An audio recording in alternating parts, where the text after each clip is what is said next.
Hello প্রিয় everyone, যত পারেন একা থাকতে চেষ্টা করুন, কারণ এটা হচ্ছে 2025 সাল।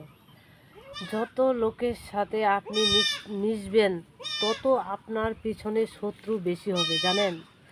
এক সময় যে আমি ছিলাম, সব সময় আমার মানুষের দরকার ছিল।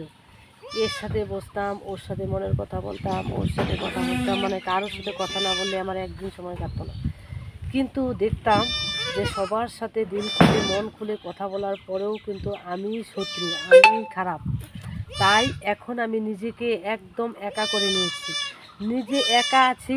কারো কাছে আমার ভুল ভাঙাতেও আমি যাব না, কারো কাছে আমার কিছু ব্যাপারও বলতে যাব না।